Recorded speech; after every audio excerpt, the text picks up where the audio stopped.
gabing tahimik, mga kamay mo'y lumilikha ng pangarap na pilit, kinulay ng pawis at luha. Ang puso'y pumipintig sa pagod na hindi mabitawan, upang ang ating mga anak sa dilim ay may tangan.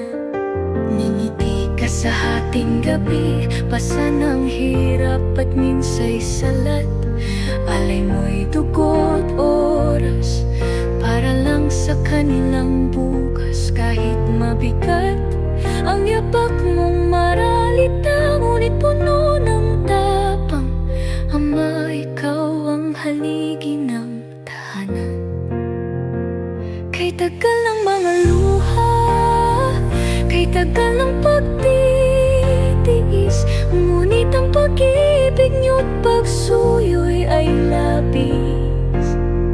Sa bawat hampas ng alon, tayo'y hindi magkakapi, dahil ang inyong tahanan ay matatag umaga hanggang gabi. Sa silid na walang ilaw, ang haplos mo'y tanging tanglaw. Mga kwentong pambihira, binubuo sa yakap mong nanghahalina. Ang tinapay na hinati, ang damit na sinundan ng tahi, lahat ay alay sa amin. Kahit katawan mo'y nangangailangan na rin, pinipigil mong umiyak nang hindi namin marinig. Ang bigati sa dibdib, naglaho sa halik mong matamis. Ina, ikaw ang sandigan ng mga pusong nangangarap. Sa iyong mga palad, ang mundo'y aming hinaharap. Ngayon aming namasdan ang pilat sa inyong noo.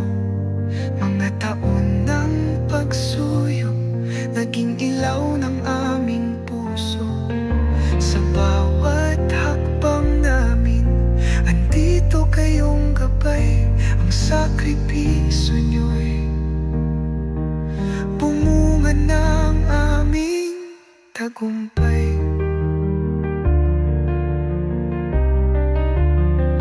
Kay tagal ng mga